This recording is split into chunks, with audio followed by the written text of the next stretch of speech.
red hair like wildfire, green eyes that could freeze a man in his tracks, a voice that rang like a cathedral bell. Maureen O'Hara didn't just walk into a scene, she took it over. They called her many things: fiery, untouchable, arrogant, difficult. But Maureen O'Hara had another name for it: self-respect. In a town that thrived on submission, she demanded dignity. In a business that expected actresses to flirt, pose, and remain silent, she refused. She was the storm in the calm, the queen in a kingdom built for kings.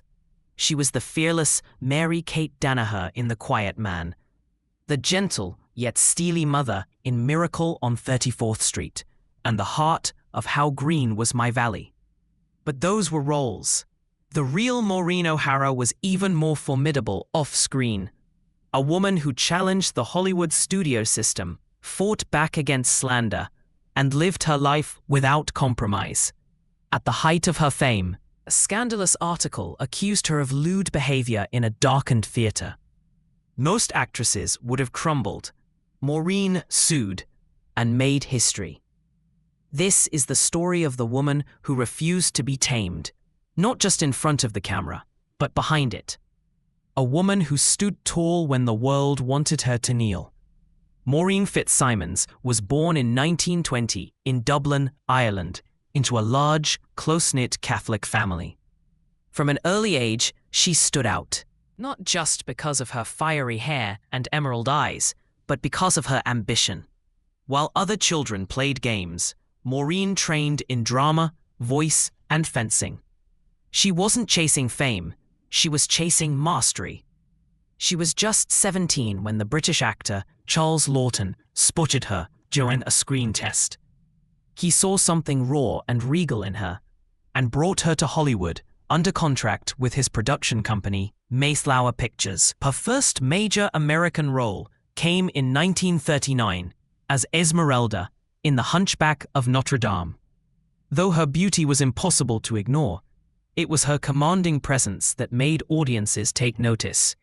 She quickly became a staple of action-adventure films, sword-wielding, cliff-diving, horse-riding, often holding her own against the likes of Errol Flynn and Tyrone Power. But it was her collaborations with director John Ford that cemented her legend. Films like How Green Was My Valley, Rio Grande, and The Quiet Man paired her with the equally uncompromising John Wayne. The chemistry was electric, on screen and off.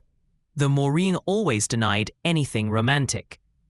Dubbed the Queen of Technicolor, thanks to her vivid looks and unforgettable screen presence, Maureen detested the nickname. She didn't want to be remembered for her hair.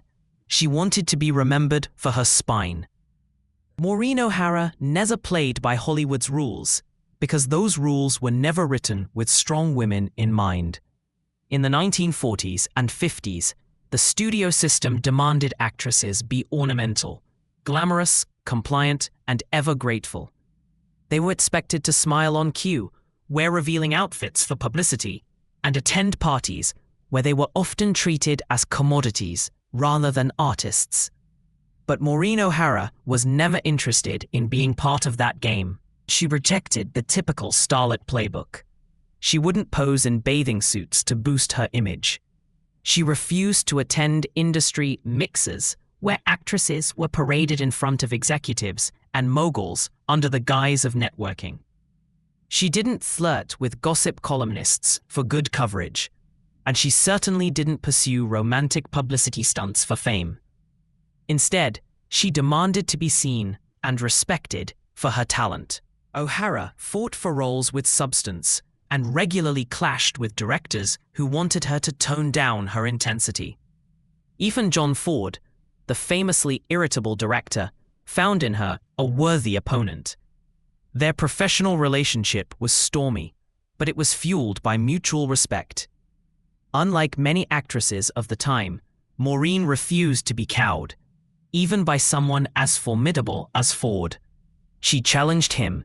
She challenged everyone. Naturally, critics labeled her difficult, Hollywood's favorite insult for any woman who dares to speak her mind. But Maureen wore the label with pride. In her candid autobiography, "'Tis Herself," she wrote, "I was tough, I was proud, I had dignity. I wasn't going to be treated like a slut or a nobody." That defiance came at a cost. Roles slipped through her fingers.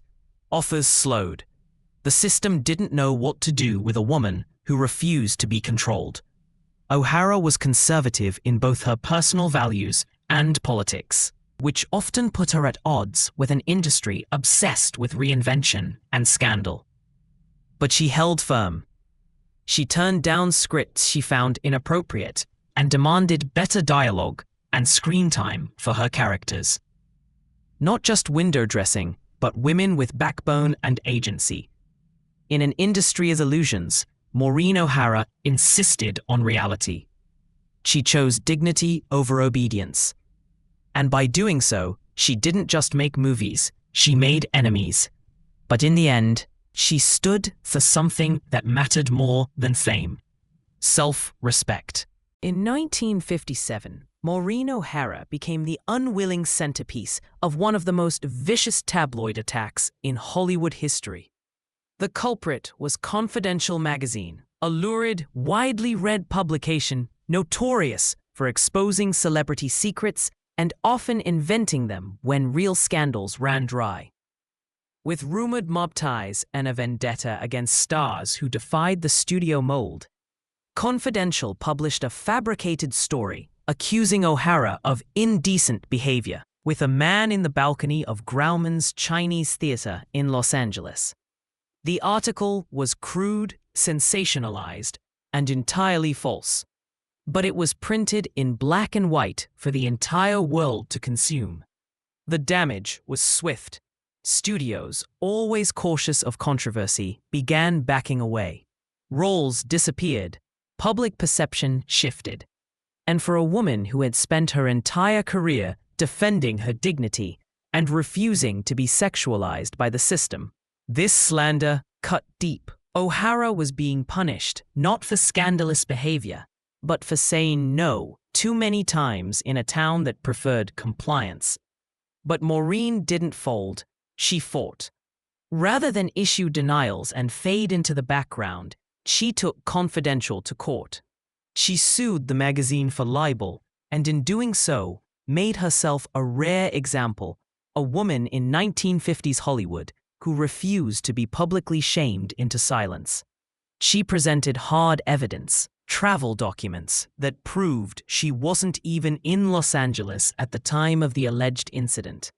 And then she did something even bolder.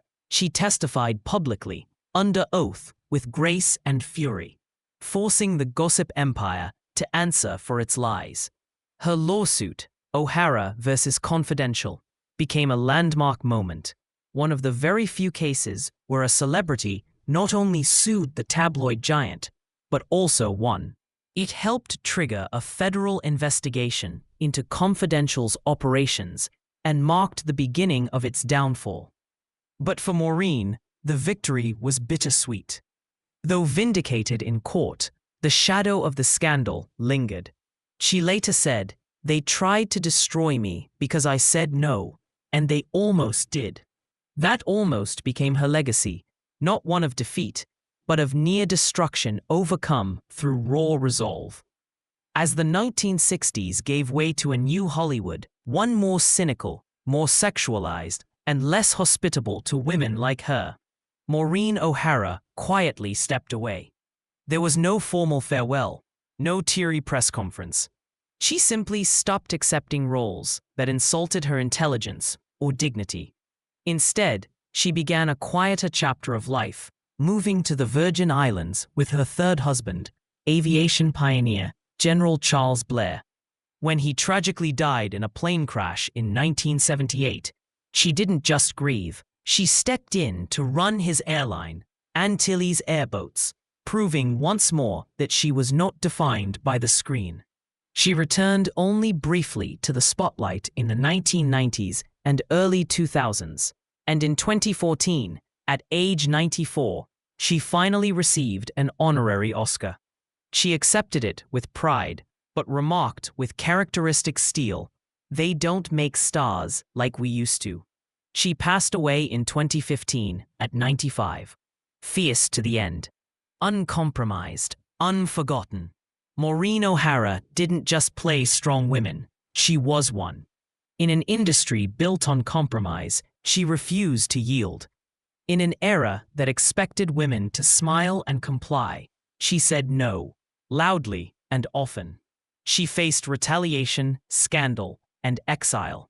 But she never lost her pride. She was an Irish woman in Hollywood, with a temper to match her hair and a spine made of steel. She didn't sleep her way to the top. She didn't fake friendships for fame. She demanded the roles, the respect, and the credit she deserved. And when the tabloids came for her, she didn't hide. She fought and won. Today, when women in the industry speak up, when they say enough, when they insist on being seen as more than decoration, they are walking in Maureen O'Hara's footsteps. She wasn't just acting fierce. She was fierce in a time that punished women for it. Maureen O'Hara didn't break. She made Hollywood bend, just a little. Before it looked away,